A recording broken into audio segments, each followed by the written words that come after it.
Hello and welcome to PocketGamer.biz's weekly news digest. This is for the week ending the 15th of May 2015. Hi, I'm Jon Jordan.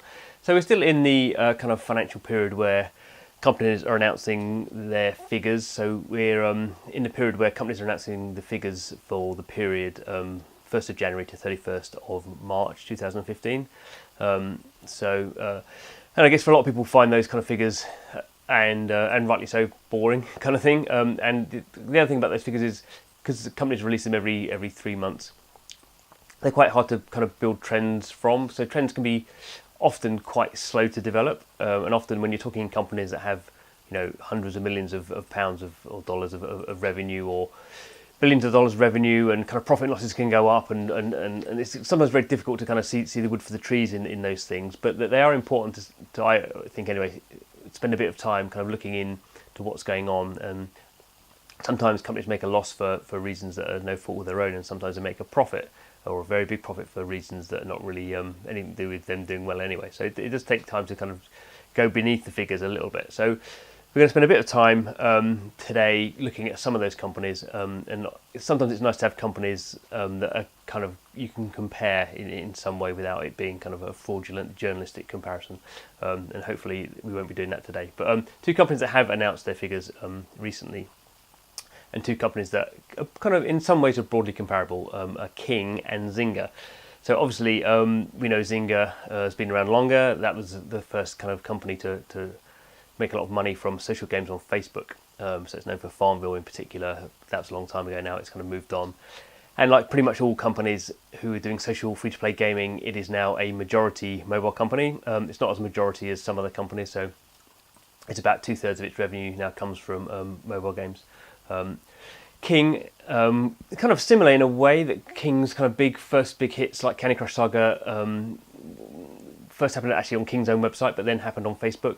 But King was maybe like kind of 2 years later to the market than Zynga, so it kind of learnt a bit from Zynga's kind of problems and mistakes. And now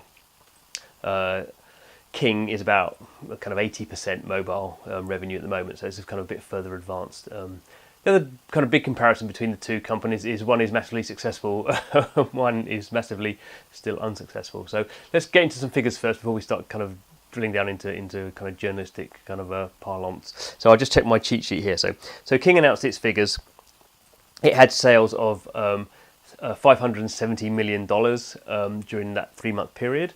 Obviously that's big. It's $600 million worth of sales. That's people spending money in games, kind of like Candy Crush or like Candy Crush Saga. That's still its biggest game. It's got a bit kind of nervous about Candy Crush being such a big kind of part of its revenue. So now it kind of actually breaks up what it calls non-Candy Crush Saga revenue to prove it's not just all about Candy Crush Saga. And actually it has done fairly well with other games that aren't Candy Crush Saga.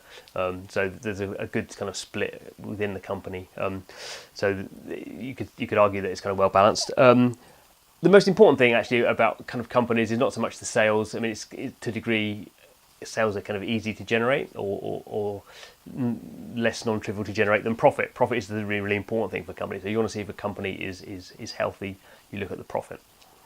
So King is certainly very healthy from that point of view. So it made profit of $164 million during the quarter. So that's basically just free money that it generated that it can do something with. And this is, with my journalistic hat on, that's kind of where it's interesting to look at King. And it's always been very profitable. You could argue it IPO'd, so you can buy shares on the New York Stock Exchange. You could argue it IPO'd a bit late. So it had its very strong growth period and then it IPO'd, whereas often you want to really try and kind of combine IPOing, making your shares available to the public, with your very strong growth period, because that's investors buy your shares, the company continues to grow very fast, the share price goes up, investors are super happy. King kind of went it a bit of the wrong way around, so it saw a lot of growth, it IPO'd. So if you bought a one single share in King when it became available, that share was worth $22.50. And for a couple of days after that, it went a bit higher. But basically, King shares since then are lower than the price that they floated at. So it's, in kind of market terms, that's called being underwater. So obviously, the people who bought King shares at the time it IPO'd are kind of a bit annoyed. because they spent, if they bought one share, they bought it at $22.50, and now that share is worth $15 or something, so they've made a loss on it. So for King, that's kind of a problem, that its share, everyone wants their shares to be going up. Obviously for the kind of executives in the company, often they have share options, so they want to see the shares going up, and generally it seems like a positive thing that the market, whatever that means, it has a positive view on your company if your shares are going up. So what King's been doing, because it generates a lot of profit, and profit is in some ways is good for a company. Obviously every company wants to make profit, but for companies that you can buy the shares in, profit can become a problem as well. If you have a lot of money sitting in your balance sheet, kind of people who are buying your shares go, well, what are you doing with that? Are you going to invest in new products? Are you going to buy other companies? They don't like to see kind of a lot of money sitting there not doing anything, because then they go, well, we'll have some of that back. And actually King, to be fair to it, is now spending quite a lot of the money that's coming in, trying to kind of make its investors happy. So in fact, this is a little bit kind of glass half full, half empty kind of scenario, but over the last quarter, King has spent $303 million of its cash pile. Its cash pile was about $1 billion.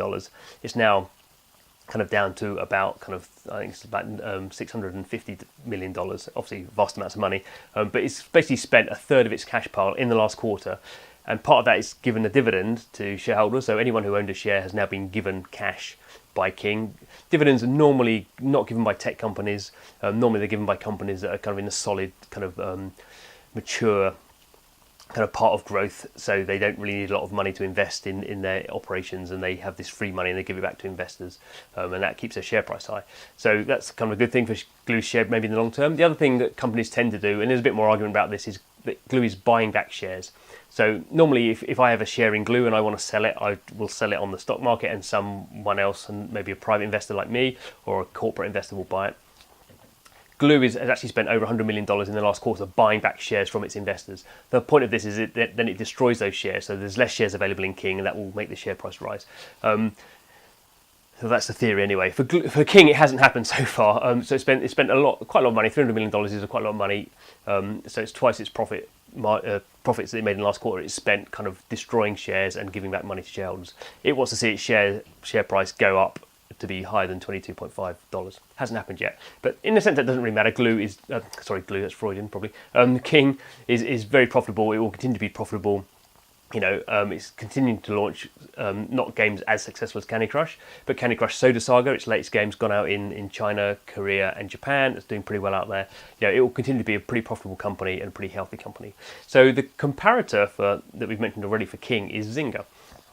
So Zynga went early. Again, like King, it kind of IPO'd maybe at the wrong time. So again, its share price, I think it was about $11 when it launched, and its share price has continually been under that value. So if you bought Zynga shares when it launched, you'll be annoyed, as you would have been with King. The difference with Zynga is Zynga hasn't bought back shares, Zynga hasn't paid a dividend. The reason for that is Zynga is still loss-making. And obviously, as soon as you have a company that's loss-making, that's a worry for investors, that's a worry for people working in that company. No company can continue forever if it's making a loss. So just gets to some numbers. So Zynga's sales in the last quarter were $183 million. So you can start to get a sense of scale here. So King almost made as much profit, free money, as Zynga made in sales. In terms of profit, Zynga didn't make a profit. Zynga made a loss of $47 million.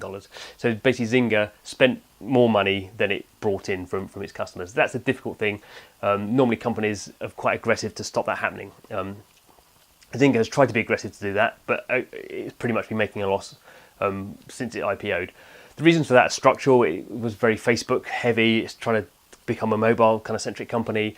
It basically grew very quickly in an early stage and had lots of very expensive people in its company when it was making profit. Now it's not making a profit. It's kind of hard to get rid of people. But actually one big thing it's done, and it has done this before, but it's announced it's shedding 18% of its staff, which is a fairly large percentage of its staff. Zynga's a fairly large company. So that's 364 people it's having to sack. No companies like to sack people. That's just nasty. Don't like. That's not what you get into business to do. But sometimes you have to do it. But Zynga still is a work in progress. It's not going to go bust anytime soon because it has $1 billion in cash. So this is the other thing. When it IPO'd, it got that cash, so it can lose $50 million in a quarter for a long time. But obviously the markets don't like it, and I think if you're going to buy shares in any of those two companies, you're probably happy buying shares in King, a profitable company that's giving back money to investors, than Zynga. Some very quick other kind of figures. So another company. So that's actually the biggest games company in the world. No one really knows it very well. It's called Tencent. It's actually kind of like I'm not quite a Google of China, but kind of getting onto that level. It's a very big internet company in China. Games are a reasonable kind of large percentage of its business, but not by any means the majority. There's a lot of money in PC games. That's really where it came from. But now very quickly, it's pretty much owned the Chinese mobile games space. Probably has about over 50% of the Chinese mobile games. The revenue of the Chinese mobile games company goes through it. That's partly because it has two very big social mobile platforms, one called QQ and one called, in the West at least, called WeChat. So those are kind of a bit like kind of the Facebook or the kind of Twitter or however you want to call it of kind of social media in China, and it can just push kind of mobile games through that. And it's been investing very heavily. It's invested probably about $2 billion in the last year just in mobile games, and it just announced a couple of days ago that it's spent $60 million investing in Pocket Gems. Pocket Gems is one of the kind of first wave of American social mobile companies. So we're kind of seeing with Tencent, it's invested in Glue as well. That was about 2 weeks ago. So we're kind of seeing a company that's not very well known, but is very profitable. And going back to this profit thing, as soon as you're generating profits, you can do interesting things with them. So in the case of Zynga, that's you're not making profit, so that's dangerous thing. In terms of kind of King, generating profits, giving back to its shareholders, it's showing we want our share price to go up. In terms of Tencent, it's generating all this profit and it's investing for the future. So kind of three companies, all worth watching and all interesting in their own ways. Come back next week, and we probably won't be talking about money. We'll probably be talking about something else, maybe something a bit more interesting for the general audience. See you then.